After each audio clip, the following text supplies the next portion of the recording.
At this school turned shelter today, the aftermath was too much to bear and too graphic to show. Survivors collected body parts in whatever they could carry after a bomb gutted the bedroom that had once been a classroom. Israel said the target was Hamas militants planning attacks. Palestinians said among the dead, displaced women and children. Israel has pushed the displaced to Al-Muwasi, where early yesterday morning, first responders dug through soft sand in the crater left by an Israeli bomb. By day, 3 craters, each at least 40 feet wide, suggested Israel had dropped large bombs in what Israel calls a safer zone.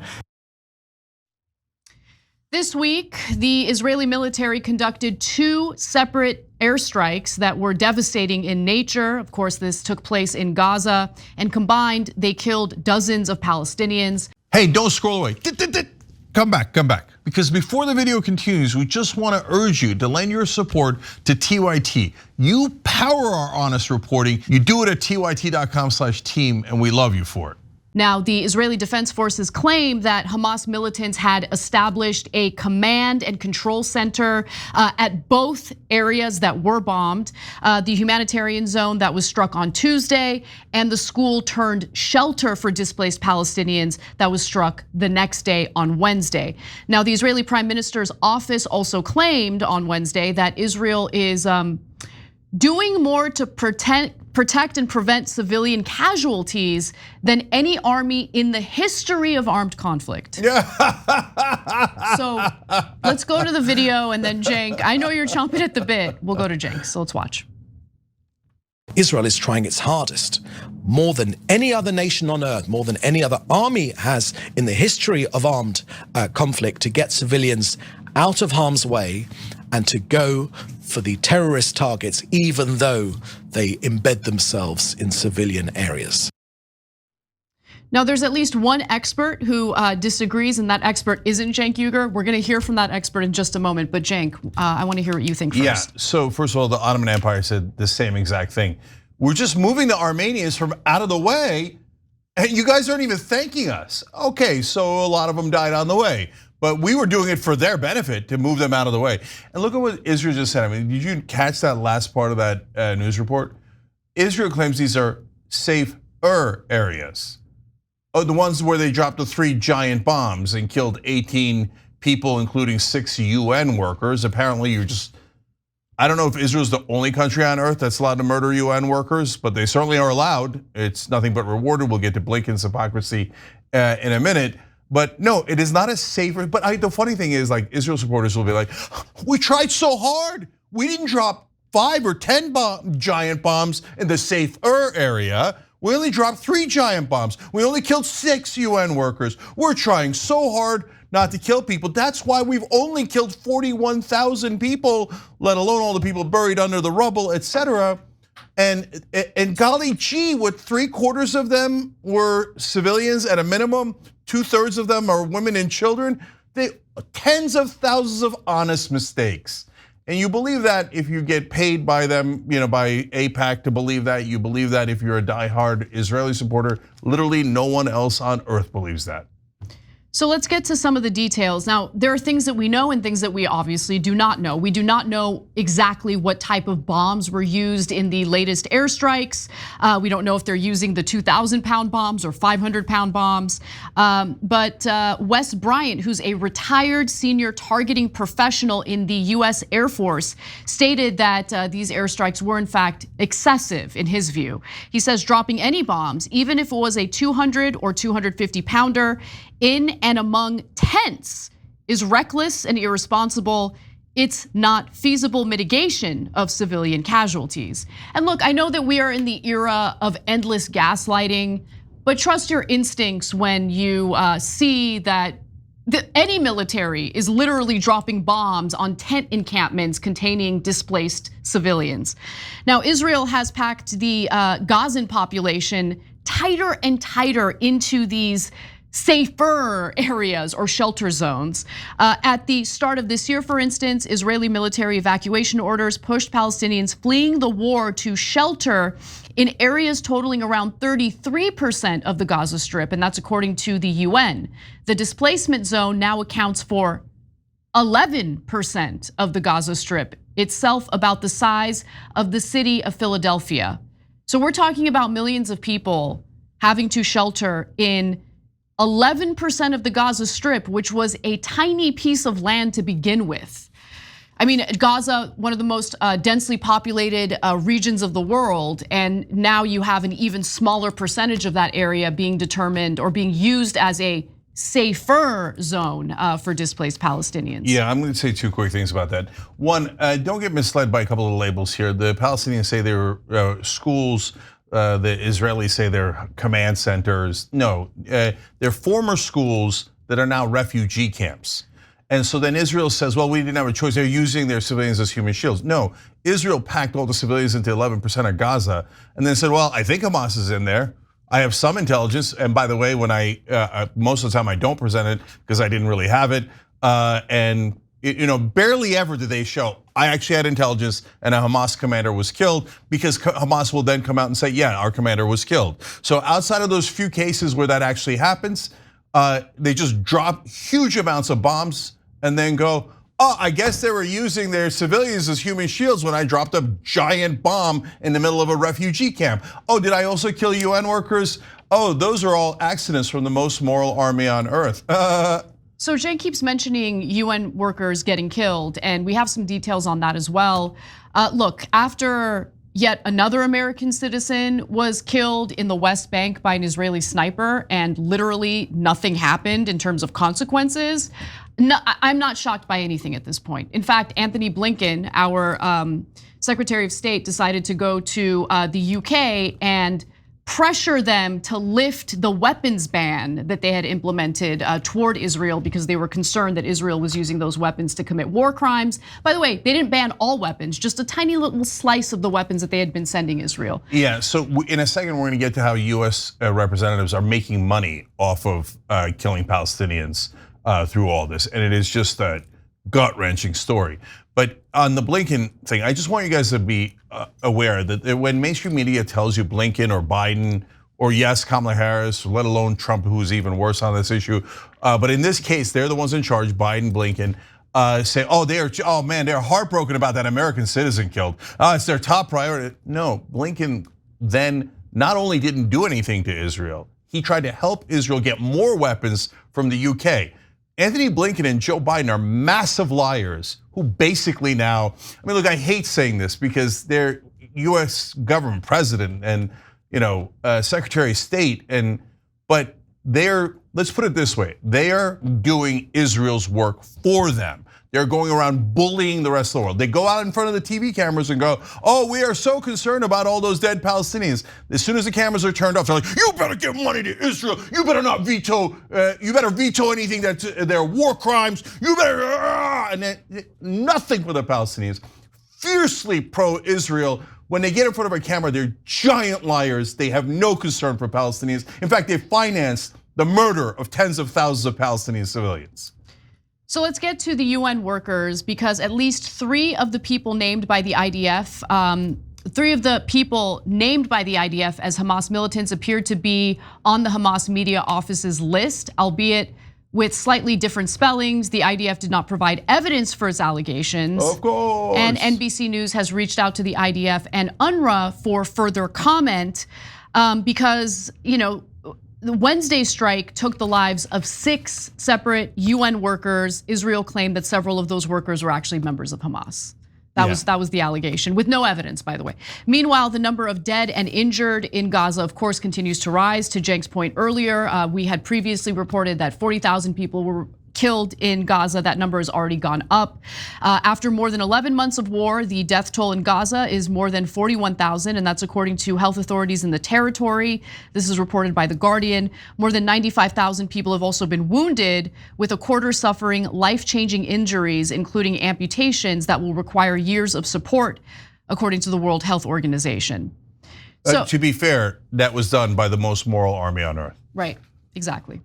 So let's talk a little bit about, another element of what I believe is corruption when it comes to war in general. Oftentimes we'll talk about the lobbies that provide legalized bribes to our politicians, which of course influences their decision making, their policy making. But there's also the issue of members of Congress trading individual stocks. Now, we've talked about that in various contexts when it comes to, for instance, regulations on businesses here in the United States. It's kind of difficult for members of Congress invested in those businesses to pass laws that would provide more oversight and more regulations for those kinds of companies. And the same is true when it comes to war.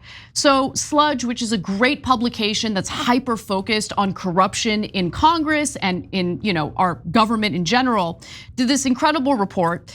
And let's talk about what they found. They found that at least 50 members of Congress or other members of their households hold stock in defense contractors, companies that receive hundreds of billions of dollars annually from congressionally crafted Pentagon appropriations legislation.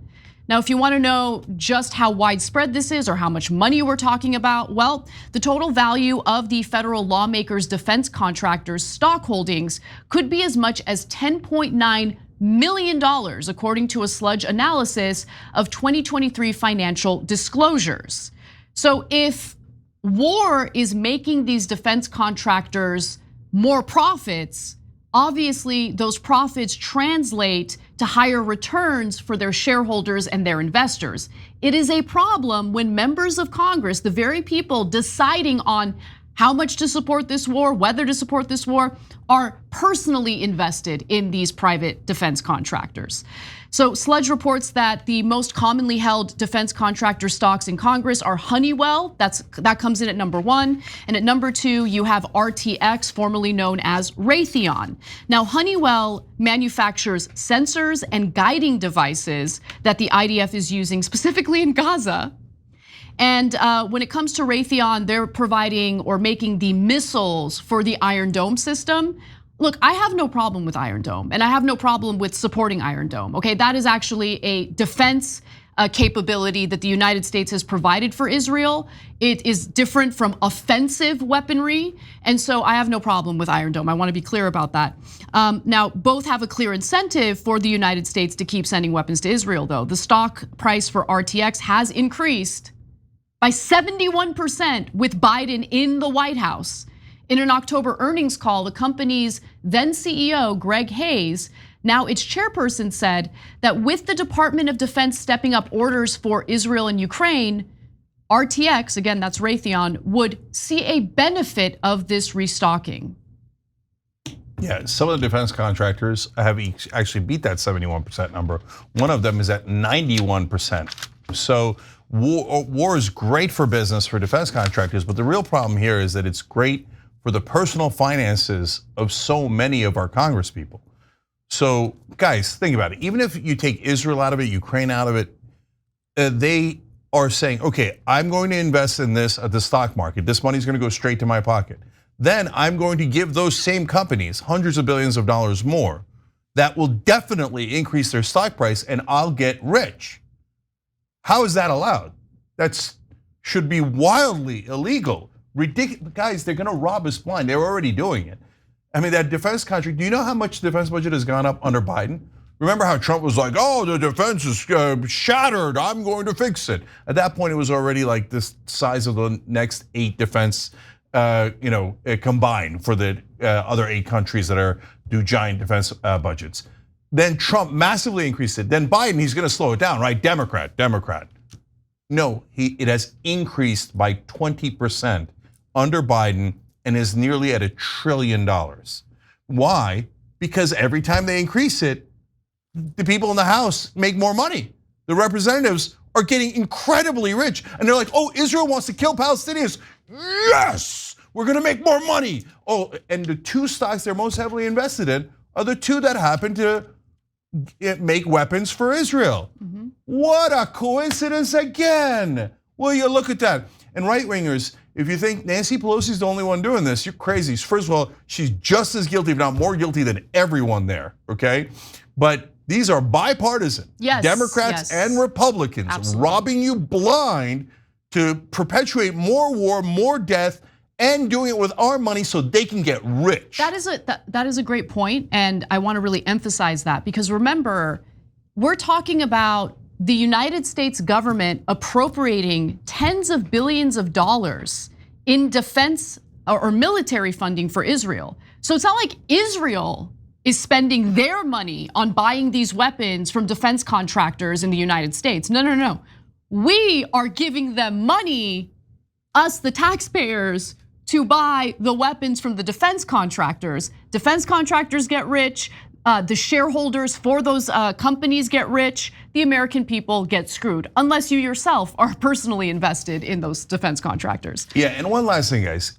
Everything in the media is Republican versus Democrat. So I get, and we have elections that are very binary. You either the Republican wins or the Democrat wins. I understand all that. But remember, it's a shell game. It's good cop, bad cop. They're actually on the same team. Because both under Republican and Democratic presidents, both under Biden and Trump, what happened? Massive increases to defense contractors, no accountability. The Pentagon cannot pass an audit, doesn't know where half the money is. $500 billion. They're like, I can't account for it. It would be unacceptable under any other scenario. But it's the government that is getting paid by these owners and now making personal cash by investing into these companies that are robbing us day in, day out. So I need you to focus on stories like this instead of thinking, oh, Trump's gonna solve it, Trump's anti-war. Oh no, Biden's gonna solve it, or Kamala Harris is gonna solve it because they're good guy Democrats. Nancy Pelosi's gonna solve it because she cares so much. No, Trump, Pelosi, Kamala, none of them care. All they care about is the money. And the way that you control the money is you fix the system. I agree. If you're not going for systemic change, real change, you're just having nonsense battles, and the whole time they're laughing at you. Oh, they voted for the good cop, they voted for the bad cop. What difference does it make? I think the best way to view politicians is you could either be cynical like I am and just see them as empty suits or empty shell of human beings that are just completely motivated by incentives and disincentives, or you could think of them as just normal people who are motivated by incentives and disincentives. If this job allows for members of Congress to literally personally enrich themselves out of war or through war, then they're going to support war. And I think that's what we're seeing here. We gotta get, yes, money out of politics. That's something we talk about a lot. But the other side of that is also the need to ensure that members of Congress aren't trading individual stocks, because it's a conflict of interest. It's so obvious. Yeah, and now last thing I'll say is actually right wing, left wing, no matter who you are and no matter who wins, Trump or Kamala Harris, can we unite and put tremendous pressure on both sets of politicians? If you just do it for Republicans or just do it for Democrats, it's not gonna work. You have to put pressure, your own side has to put pressure on your side to change and say, I'm tired of you guys robbing us. No, we're not gonna let you do insider trading. Pass the Stock Act, otherwise we're gonna, et cetera, et cetera. And otherwise are things like, one of the things we should definitely do in 2026 is a rebuttable presumption, vote against all incumbents. So if you guys are gonna keep being crooks, we're gonna literally throw all of you, and by the way, I mean it, I'm dead serious. I'd rather have 535 people off the street, average Americans, than these crooks, because at least those guys I know aren't crooks yet. These guys are almost all universally crooks. So throw all the incumbents out next time around, but we gotta work together. If we don't work together, they're gonna do the same old theater and we're gonna get nowhere, and they're gonna laugh at us and go, ha ha, we robbed even more money from them. If you enjoyed this video, that's because of our members. They make us independent, they make us strong, and they make us honest. Become a member today by hitting the join button below.